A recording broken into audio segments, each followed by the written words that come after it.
Well, today's challenge is to locate the horn relay. We're working on a W24 Workhorse chassis. I had one of my subscribers reach out to me, said his horns weren't working, and he couldn't find the relay that activates them. I said, well, I don't know where they're at, where it's at, but I'll try to track it down.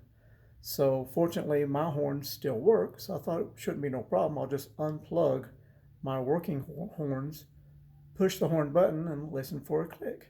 Of course, as soon as I got under here and I'm unplugging this horn, of course, we've got one on the other side also. Um, I seen that relay just above it, and I thought, well, maybe that's it. Of course, it wasn't. That'd be too simple. So let me show you what I found. Okay.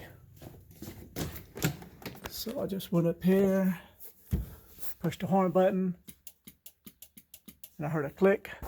So then I got to checking around, following it, and the click is coming from the relay, the gray relay, the one that's on the left. So you know, in the future, that is your horn relay. If your horn quits working, check that relay. Of course, there's fuses also that's involved. That could be it. So, and in fact, I never realized, paid any attention, that we had relays down under here.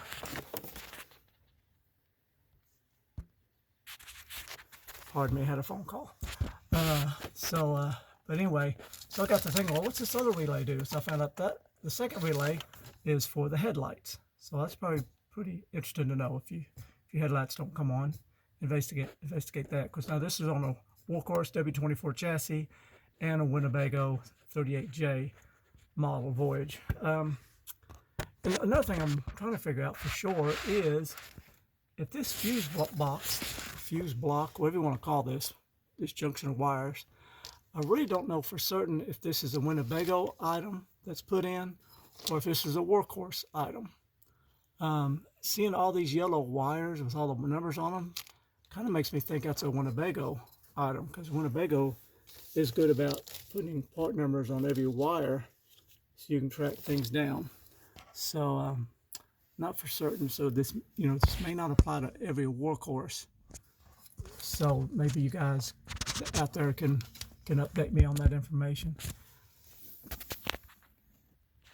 So while we're up here talking about fuses and relays, I wanted to update you on something else I discovered. I made a video in the past about the fuses and relays, and also discovered this. Well, it's actually not a fuse, but it's a breaker, 30 amp breaker. This controls your blower motor. I had a fella give me a call, said he was trying to troubleshoot his blower motor, it wouldn't come on, and he's asked me where the fuse was, and I didn't know. I got to looking around, I couldn't find a fuse. Nothing was labeled for it. It's just labeled power accessory number 2. So for me, that is my blower motor. I might make a separate video for that. But in my research, I also found out, then it got curious. I said, well, what does accessory number 1 do?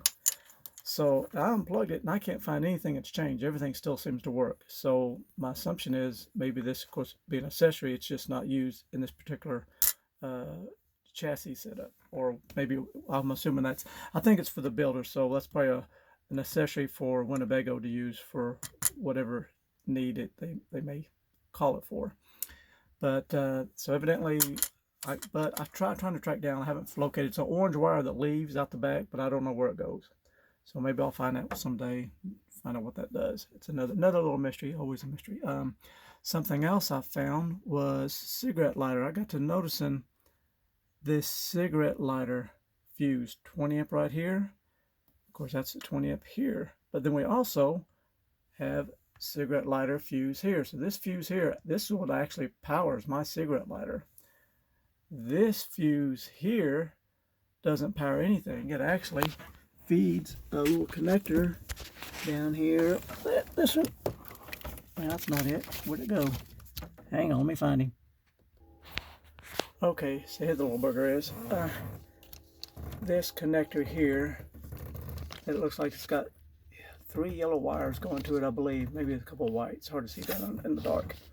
But anyway, this connector that doesn't go to anything for me, that's the one that's labeled cigarette lighter 20 amp. Because I get my camera in the right spot. So there's a 20 amp and it says cigarette lighter, but it's actually just for that connector down there that doesn't go anywhere. So it's kind of good to know if I add something in the future that needs 20 amps, I know I've got an extra dedicated line I can tap into it. I just have to relabel it. So the learning process continues. After about 10 years of this thing, I'm always learning something new. Anyway, hope some of this helps somebody out. Have a great day, and thanks for watching.